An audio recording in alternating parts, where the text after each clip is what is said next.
Hello, and welcome to the KCK Inspiring Moments with Kaylin radio show. I am so excited to be on with you all today. It is my honor just to be able to come on every Saturday and Sunday to hear you all and have you all here. This conversation and today's topic is something that I'm just really looking forward to. And you already know, before I get into everything I do, I consistently and constantly make sure I thank all of the people who are on with me and continue to be a part of my journey. Without you all here, I would not be able to be where I am now.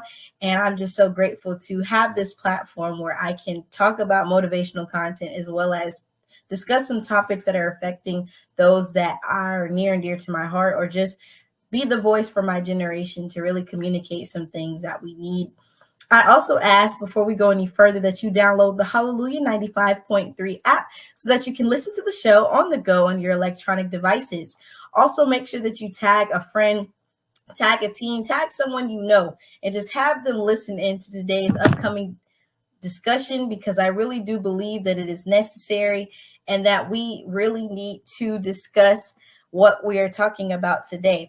Now, as you know, on my show, I always make sure that while I talk about the motivational content, while I push my own content, I love to always bring others on for them to talk more about their events that are going on in our community, because I'm a firm believer that when we all unite together and we work together to really make our world a better place, that's how we make change. And so I love being able to have featured organizations that come on, talk about their event, share what's going on. But specifically, this event that is coming up is going to be a community health fair. And I have the honor of having Miss Rashonda Macon on with me to talk about the MCM She's a Rose second annual community health fair. But before she comes on, I'm going to give her proper introduction. So Mrs. Rashonda Macon is the CEO of MCM Inc. and the executive director of She's a Rose, a girls' youth empowerment and enrichment program. She is a woman of genuine faith and a licensed ordained minister.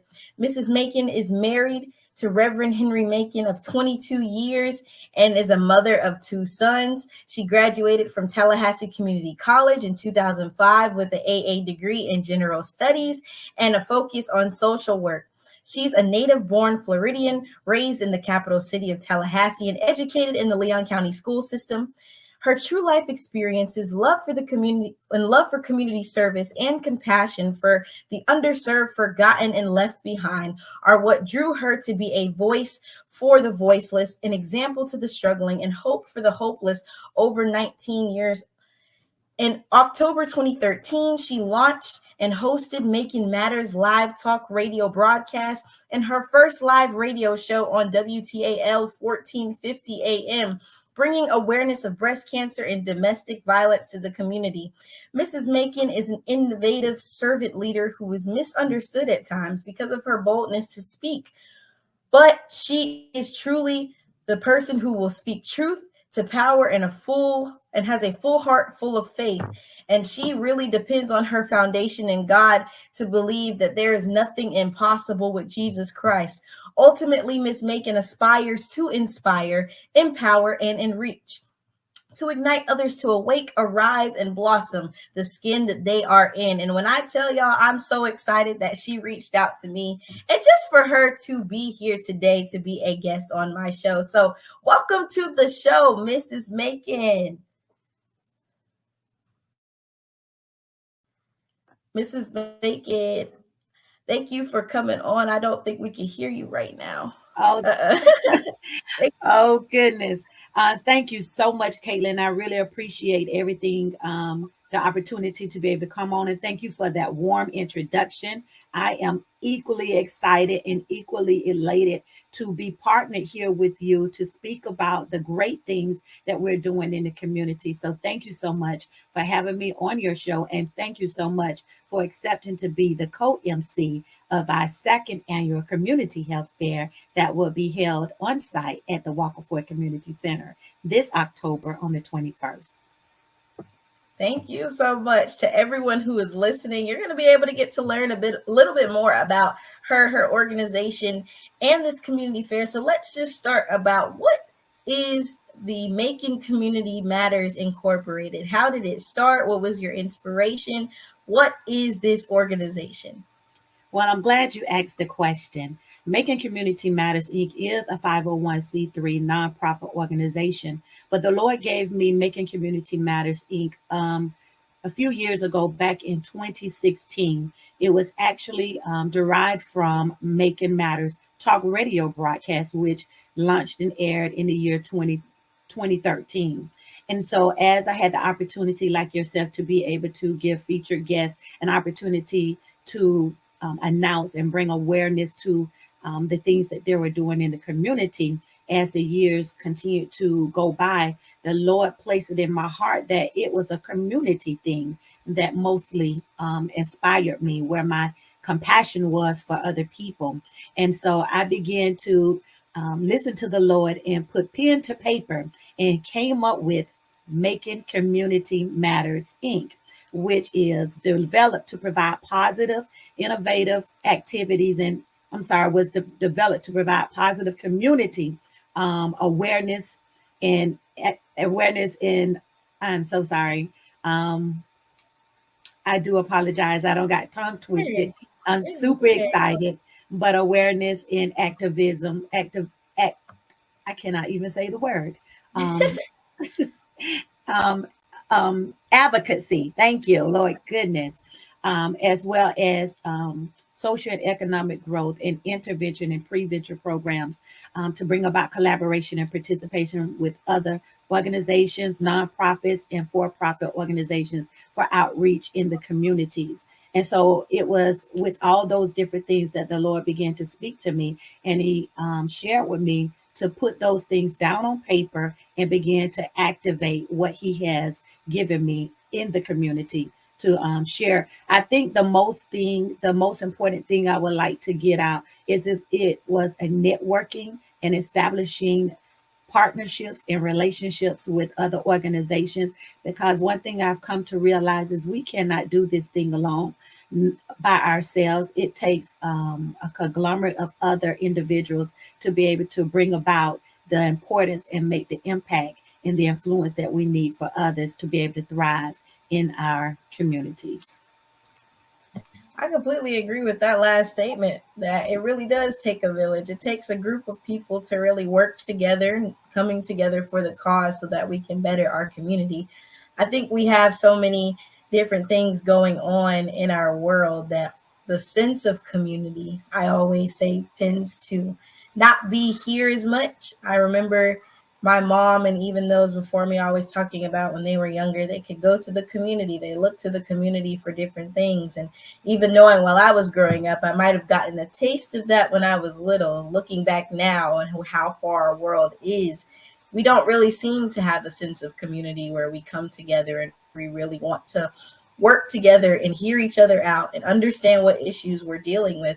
And so knowing that you have created this event where you're doing a community health fair, where you have Making Community Matters, Inc., where you're trying to really not only address those community related issues, but also connect with others to build a greater community of those who are educated on what's going on and also are able to talk about certain things that not many people want to address. And so I think it's important that more people continue to do it. I know this is not necessarily a part of what we're talking about today, but I also like the point that you mentioned about really having to listen to God and going when He tells you to go, because I think that's why I'm in the place where I'm in, and so many others like the both of us are there, because we got that notion from God to be able to say, okay, this is what I want you to do. Now that I've given it to you, you got to put some action to it. And I think that that is the thing that has continued to fuel me personally, to keep me going and to keep me pushing. Because a lot of times we get so stuck in hearing what we're supposed to do or finding our purpose, but being so afraid to really step out and take a leap of faith. So I think it's important for those listening that you take that note just right there, that little nugget. It is important that you write down your vision, you make it plain, and you really take action to fulfill the things that you want to do. But since we're on the topic of the community health fair, I want to kind of pose a question to you, because I know a lot of times we talk about health, we talk about different things, and in a lot of communities, people of color tend to not know that much about their health, tend to not be as aware. I think people in general just need to do a lot more education. So I'm wondering for you, why do you believe it's important for people, especially people of color, to know about and take care of their health? Well, thank you for asking that question. What I had and what I've written down, because I want to make sure that this is clear and to the point. And I don't. I also want to make and put this disclaimer out. I am not a professional, licensed clinical healthcare professional. These are things that I believe, just observing the community and also going through the different things that I've had to unfortunately experience in my health myself, not only myself, but also my family members. So that is one of the kickers that pushed me and ignited me to be able to share all of the different avenues that are available for individuals, and especially colored people. And so what I wanted to share is that it's important for people of color to know about their health, because there are various health disparities and inequities that exist within healthcare systems. Historically marginalized communities, including people of colored, have faced barriers to accessing quality health care and have experienced higher rates of certain diseases and health conditions. By being knowledgeable about their health, people of color can take proactive steps to prevent illnesses, seek care, and advocate for their own well being. Additionally, understanding their health can empower individuals to make informed decisions about their lifestyles, such as adopting healthy habits and engaging in regular checkups and screenings.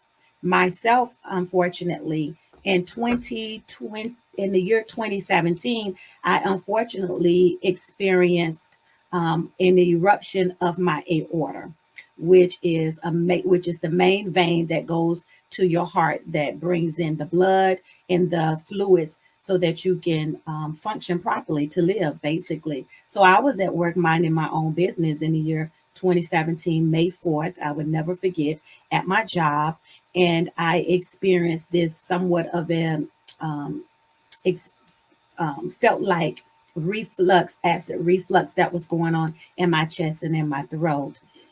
Prior to that, I was very healthy. Never was an individual that um, was in the hospital. I was only in the hospital really to give birth to my children. So I was never a sickly person. Was very active as a young child, was in sports, ran track, did gymnastics, was cheerleader, drum, all that good old stuff, right?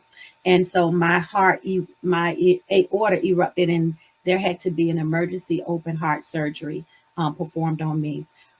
I went to the emergency room from my job, and once the doctors did an assessment of me, they indicated that they had less than 23 hours to do an emergency open heart surgery.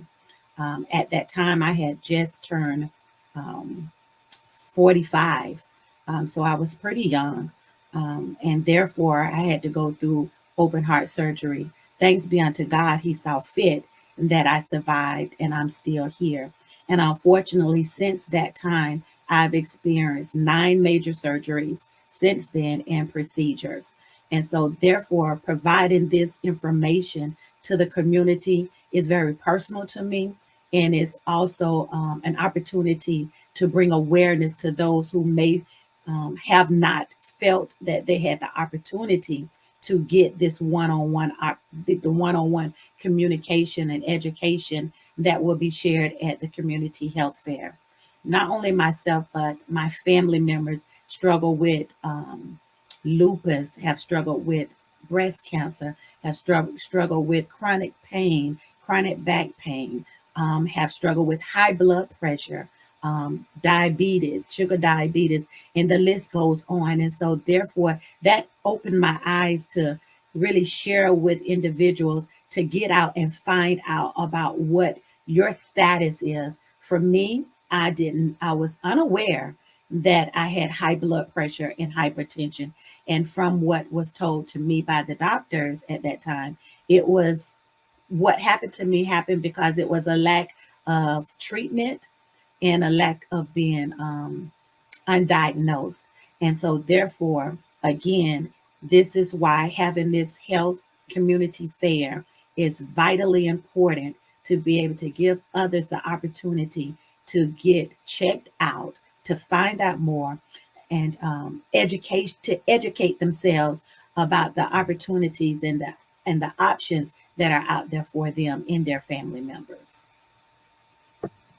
Can't even imagine how that must have been to experience that. And like you said, I am glad that God let you see fit to live another day. And I think that should be an example to everyone. I think a lot of times there's this notion people believe that maybe it won't happen to me.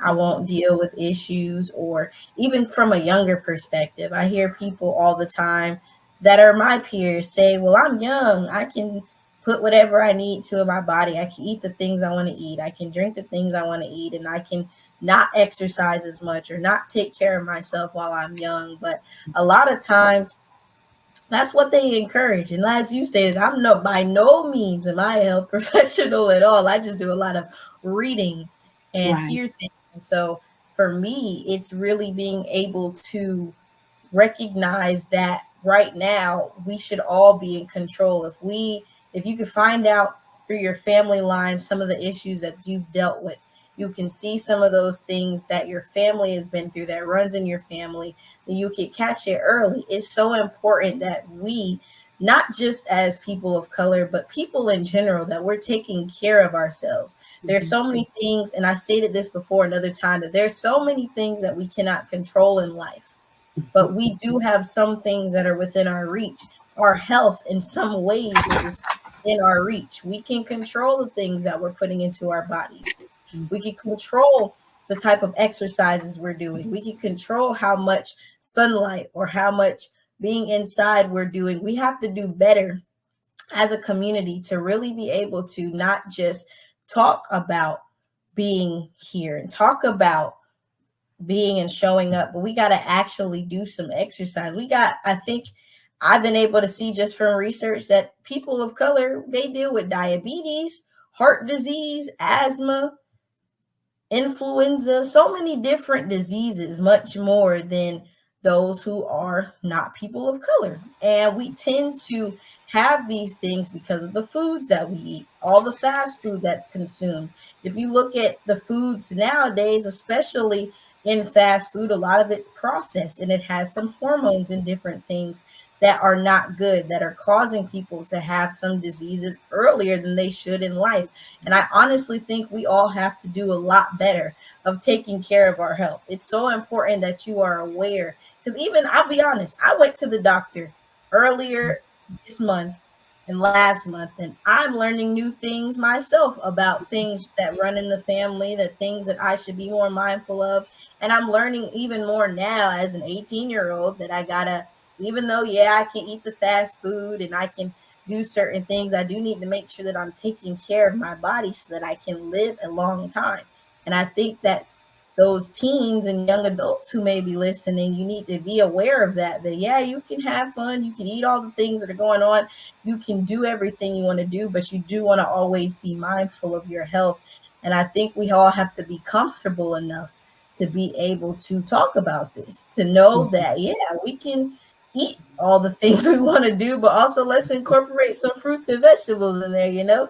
Let's do some exercise maybe once or twice a week and just Get active. Maybe you're taking your vitamins, doing whatever you can to not just protect yourself emotionally and mentally, but also physically, because your body is a temple. You want to make sure you take care of that, and you want to be able to make sure you can do all the things you want to do in life.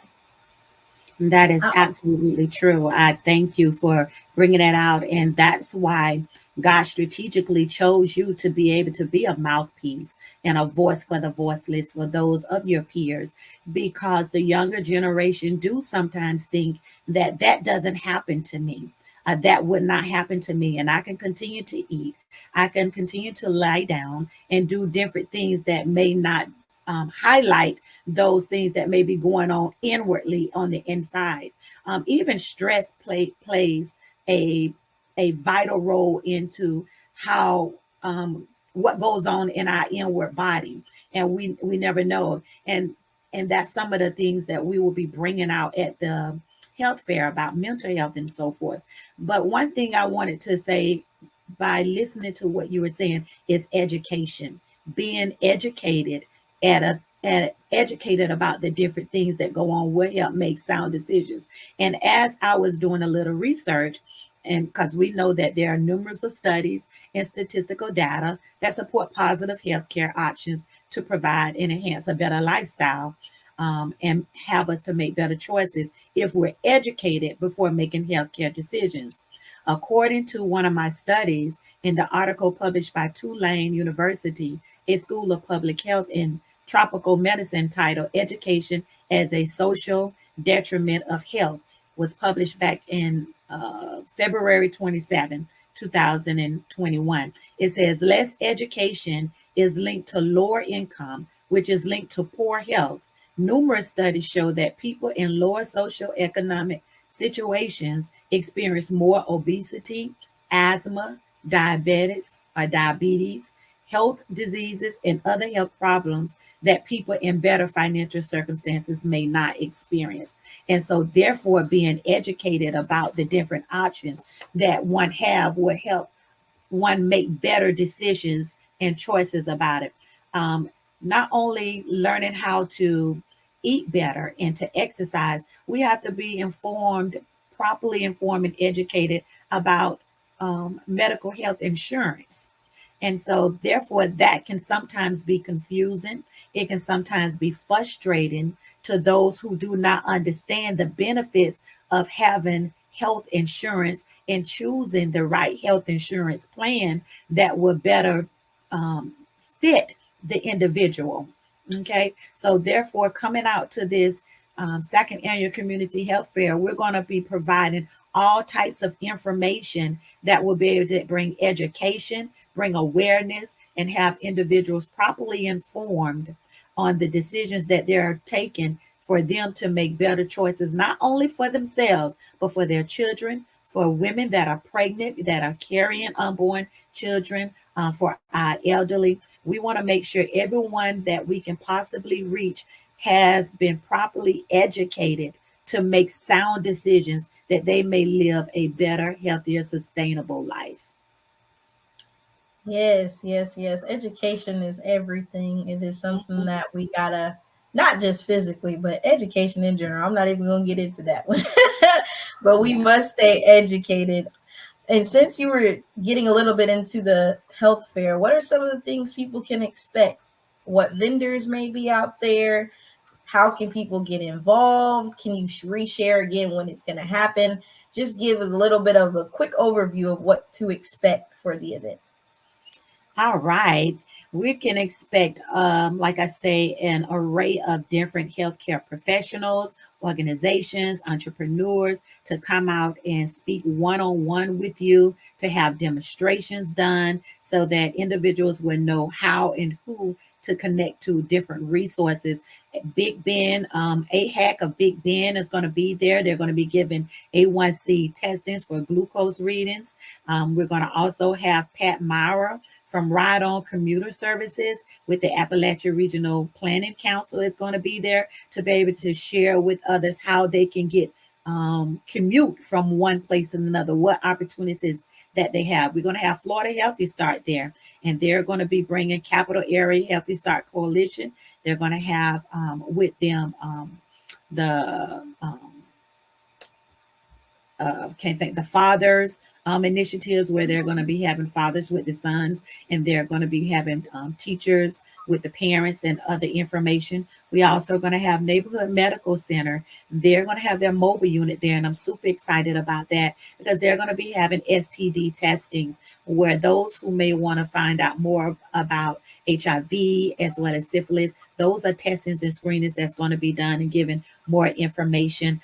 Simply Healthcare is going to be there to provide information about health insurance that others may need to know, and to have one-on-one understanding on what decisions to make when it comes to selecting a health insurance company. WellCare Health Insurance is going to be there, providing health insurance information. Divine Revelations is going to be there with their Geeks and Gramps program. And those are individuals, are the younger generations that are very smart and savvy with digital devices, to be able to help the older individuals understand how to navigate and maneuver on their devices. We're going to have NAMNI of Tallahassee, which is the National Alliance for Mental Health Institution. We're going to have the Charmettes there providing information on cancer and diabetes. We're going to have there are lots of individuals. Miss Anita Whitby Davis going to be there to talk about autism.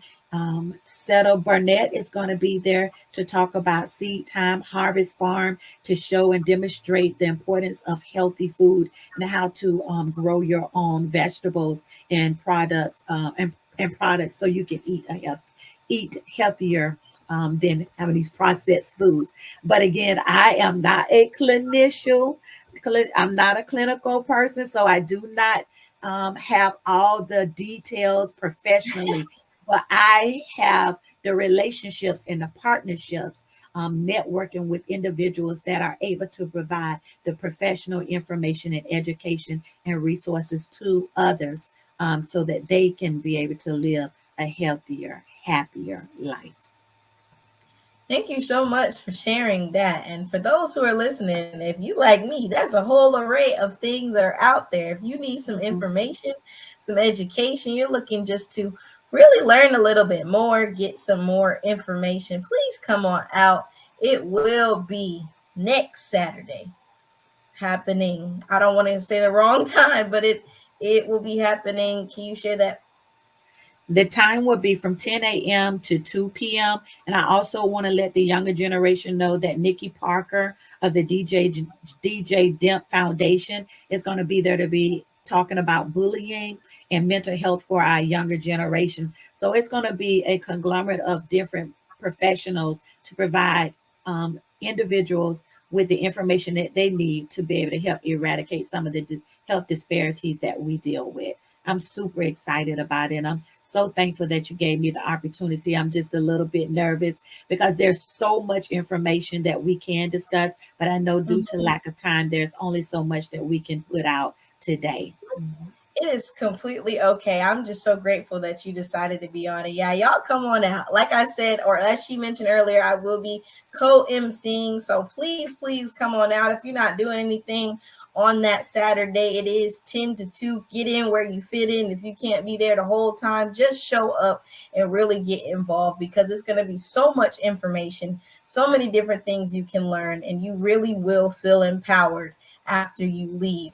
But I want to thank you so much, Mrs. Macon, for being on with me. I appreciate you so much.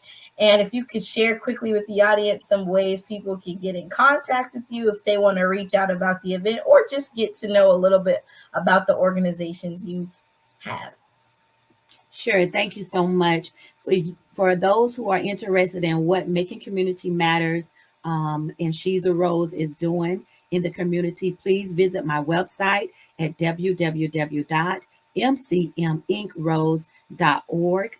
You also may be able to visit me on Facebook at She's a Rose, Macon Matters, and Macon Matters Live Talk Radio. We also have an Instagram handle at She's a Rose, as well as the LinkedIn and Twitter pages, all up under the same name. I hope to see you all at the Community Health Fair not this Saturday, the 21st is next Saturday, the third Saturday of this month, beginning at 10 a.m. to 2 p.m. You can drop by, swing by, gather some information, gather some free food. All this entire event is free. So please come on by. Let us share with one another all the benefits of living a healthier life. And I also want to say that I have on my pink today, as well as my purple, because this month is Breast Cancer Awareness Month, as well as domestic violence. And being a survivor of domestic violence, I'm really pushing and advocating those to get the help that they need in order to survive. Thank you so much for sharing that information. Yes, we are celebrating those things this month, and I'm just so grateful you could be on. Before I close the show, I do have a quick announcement. I do want everybody to remember November 5th is the Alzheimer's Walk. I will be talking a little bit more about that soon, but I do want you to know that I'm doing it again. I really, really, really want all youth and collegiate organizations out there, because this is an opportunity for you to get those service hours and be a part of something bigger than yourself. Everyone knows my inspiration behind it, and I'll go deeper into it, but I always walk for my grandmother and great grandmother who both have Alzheimer's, and I'm so grateful to God that he placed me in the position to be a caregiver for the both of them while they are in their older age, since they did so much for me. So if you want to find out more information, you can go to www.kaylinscaringconnection.com, and you'll find all the information about it with the pop-up message when you first click on there. But again, thank you so much for tuning in today. I appreciate your support so much. You can get in by going on that same website I said earlier to find ways you can connect with me. And I just want you to know that I care about you. If no one else has told you today that I love you, know that I do. And thank you for listening, and catch me on the next KCK Inspiring Moments with Kaylin radio show. Bye-bye.